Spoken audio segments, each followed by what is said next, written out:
लाल हूं।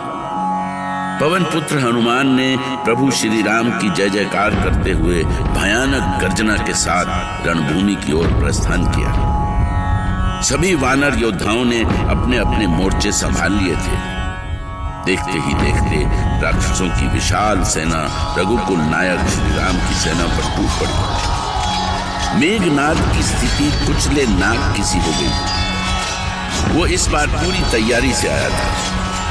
वो रणभूमि में पहुंचते ही अपनी मायावी शक्तियों से अदृश्य होकर राम और लक्ष्मण पर बाणों की वर्षा करने लगा।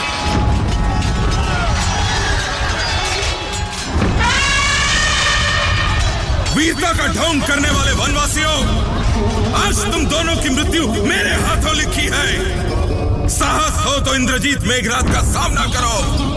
छिपकर प्रहार करना वीरता नहीं कायरता है मेघनाद। मेरी वीरता का प्रमाण तो तुझे अभी मिल जाएगा लक्ष्मण। अब तू नहीं बचेगा। तूने अपनी मृत्यु को स्वयं आमंत्रित किया है।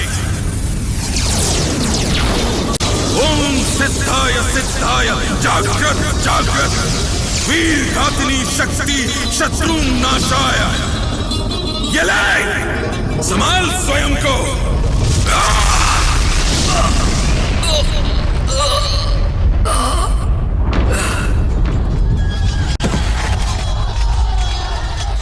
लक्ष्मण घायल हो गए हैं। मेघनाद ने उन पर प्रहार किया है। वो मूर्छित हो गए हैं। अब तुझे संसार की कोई शक्ति नहीं बचा सकती। कोई शक्ति नहीं।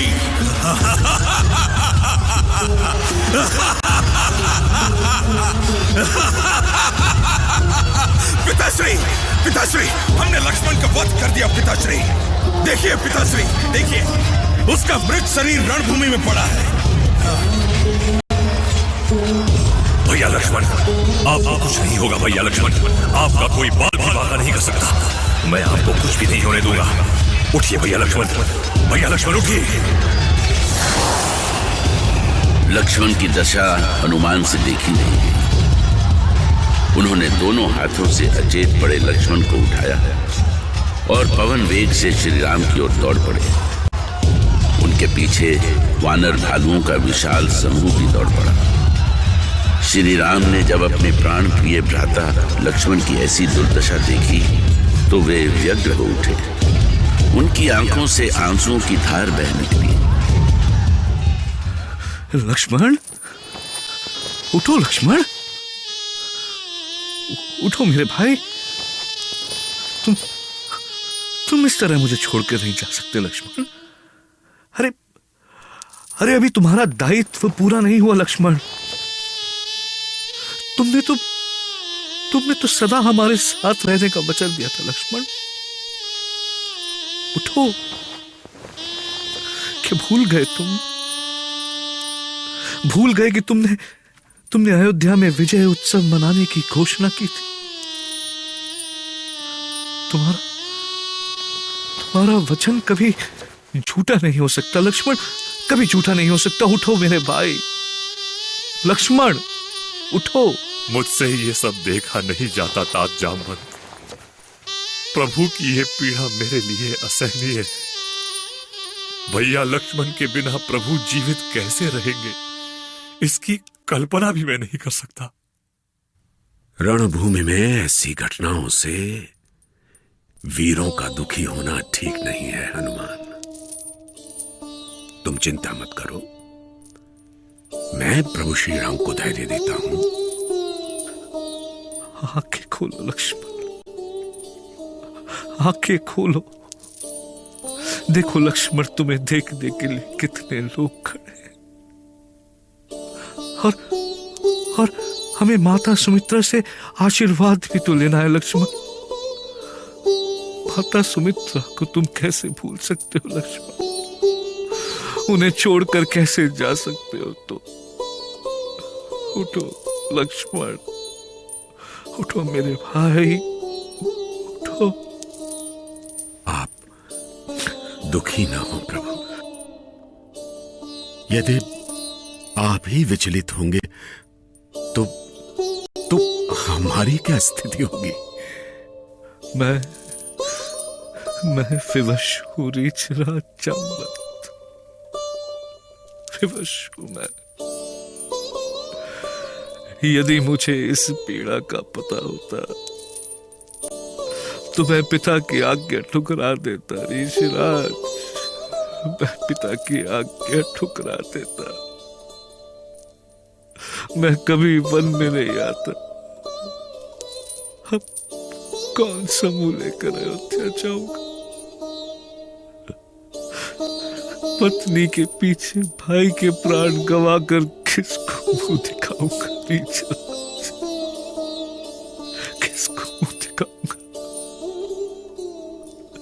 आप ऐसा क्यों सोच रहे हैं प्रभु? सौमित्र को कुछ नहीं होगा। ये विलाप का नहीं, चिकित्सा कराने का समय है प्रभु। लक्ष्मण केवल मूर्छित हैं। कोई योग्य वैद्य मिल जाए तो इनके शरीर का सारा विष शीघ्र ही निकाल देगा। क्या क्या आप सच कह रहे हैं जामवंत? आपसे असत्य कहने का दुस्साहस कैसे कर सकता हूं प्रभु? किंतु यहां वैद्य कहां मिलेगा? लंका में सुषेण नाम के एक वैद्य हैं प्रभु। वो किसी भी असाध्य रोग की चिकित्सा कर सकते हैं। यदि आप कहे तो मैं उन्हें ले आऊं? नहीं नहीं रक्षेंद्र, आपका जाना ठीक नहीं है। ऐसे अवसर पर हनुमान की योग्यता काम आएगी। वो आकाश मार्ग से जाकर पवन वेग से वैद्यराज को लेकर आ सकते हैं। मुझे शीघ्र आदेश दे प्रभु। वैद्यराज जहां भी होंगे मैं उन्हें ढूंढ लाऊंगा। मैं उनका ठिकाना बताता हूं हनुमान। लंका के उत्तर दिशा में निकुंभला देवी का विशाल मंदिर है। उस मंदिर के पूर्व में एक उद्यान है। उसी उद्यान के पास वैद्यराज सुषेण का निवास है। अब मैं बड़ी आसानी से पहुंच जाऊंगा प्रभु। महाराज विभीषण का बताया पता मैंने कंठस्थ कर लिया है। ठीक है हनुमान, तुम अभी प्रस्थान करो। जय श्री राम। जामवंत कहे वेद सुषेना, लंका रहाई को पठाई लेना। धरि लघु रूप गयहु हनुमंता, आनेयु भवन समेत तुरंता। रीछराज जामवंत, वैद्यराज के पास पहुंचने में हनुमान को बहुत समय तो नहीं लगेगा? आपकी कृपा से हनुमान की गति की कोई बराबरी नहीं है प्रभु। मुझे पूरा विश्वास है कि वो शीघ्र ही वैद्यराज को लेकर लौटेंगे। आप निश्चिंत रहें। किंतु इस समय जीवन का हर एक पल कष्टकारी है रीछराज। कैसे बताऊं कि मुझ पर क्या बीत रही है? हम सभी आपके इस कष्ट में भागीदार हैं प्रभु। किंतु मैं भली भांति जानता हूं कि सौमित्र ठीक हो जाएंगे। लक्ष्मण के मूर्छित होने से राम के शिविर में चिंता की लहर दौड़ गई। इधर जहां हनुमान की प्रतीक्षा में श्री राम की व्यग्रता बढ़ती जा रही थी, इस चिंता ने हनुमान को विचलित कर दिया। जय श्री राम। अरे यहां तो कुछ भी दिखाई नहीं दे रहा है। महाराज विभीषण ने तो कहा था कि यहां कोई उद्यान है, पर यहां तो कुछ भी नहीं। मुझे कुछ दूर और चलकर देखना चाहिए। लगता है ये कोई गुप्तचर है। इसे अभी ठिकाने लगाता हूं।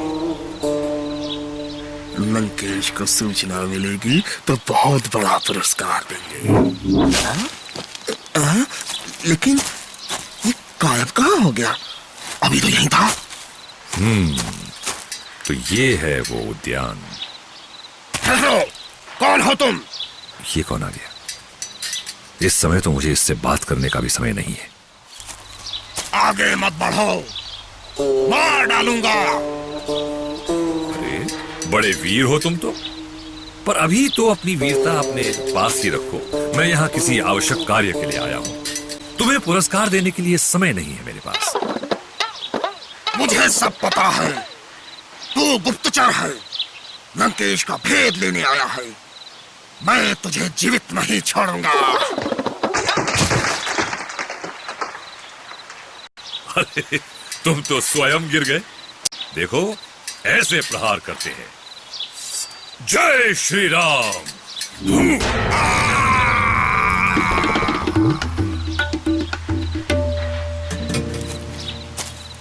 अरे ये तो गदा के पहले ही प्रहार में यमलोक पहुंच गया। यही होगा वैद्यराज का घर। महाराज विभीषण ने बताया था कि उद्यान के पास ही है। वैद्यराज, वैद्यराज। कौन है? द्वार खोलिए वैद्यराज, मैं प्रभु श्री राम का सेवक हूं। तुम यहां कैसे चले आए? यदि लंकेश को पता चला तो वो तुम्हें और मुझे दोनों को ही जीवित नहीं छोड़ेंगे। वैद्यराज, मैं एक आवश्यक कार्य से आपके पास आया हूं। इस कार्य में यदि लंकेश बाधा बनेंगे तो मैं उन्हें भी क्षमा नहीं करूंगा। ऐसा कौन सा कार्य है? श्री राम के भ्राता लक्ष्मण को शक्तिबान लगा है। ऐसी स्थिति में आप ही उनकी चिकित्सा कर सकते हैं। ओह, देखो भाई, मैं वैद्य हूं और चिकित्सा करना मेरा धर्म है। मैं तुम्हें मना तो नहीं कर सकता, परंतु लंकेश को जब पता चलेगा तो मेरा जीवन दुर्लभ हो जाएगा। उनके ही दरबार से तो मेरा भरण पोषण होता है। अब तुम ही बताओ, मुझे क्या करना चाहिए? इन बातों पर विचार का समय नहीं है वैद्यराज, आप शीघ्र चलें। हम लंकेश को समझाना भली भांति जानते हैं। परंतु अब किंतु परंतु न कीजिए वैद्यराज। ईश्वर ने जो आपको गुण दिए हैं उससे हर एक जीव को लाभ पहुंचाना आपका कर्तव्य है। लंकेश के भय से अपने कर्तव्य को भूलना आपके लिए ठीक नहीं। तो ठीक है, चलो, किंतु लंकेश को पता नहीं चलना चाहिए। पर आप वृद्ध अवस्था के कारण तेज नहीं चल सकते, इसीलिए आप मेरे कंधे पर सवार हो जाइए। हाँ, जैसा तुम कहो।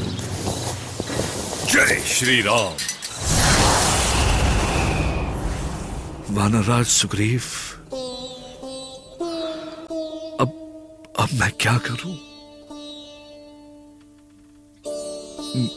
मेरा धीरज चूक रहा है वानरराज, मेरा धीरज चूक रहा है। प्रभु, हनुमान पहुंचने ही वाले हैं, आप चिंता न करें प्रभु। प्रभु, पवन पुत्र आ गए। पवन पुत्र आ गए प्रभु। देखिए, वो आकाश मार्ग से उतर रहे हैं। जय श्री राम। पवन कुमार हनुमान को वैद्यराज के साथ देखकर श्री राम के मुख पर आशा की किरण सी उभर आई। उन्होंने बड़े ही सम्मान के साथ वैद्यराज को अपने पास बिठाया। वैद्यराज ने सुमित्रा नंदन लक्ष्मण की नाड़ी देखी, फिर गहरी चिंता के भाव से श्री राम की ओर देखा। वैद्य देखी तब लखन अवस्था, नील पड़ी सब देह। शीस झुका दो बचन कहियो, शीस झुका दो बचन कहियो। घड़ी नहीं कुछ शेष, राम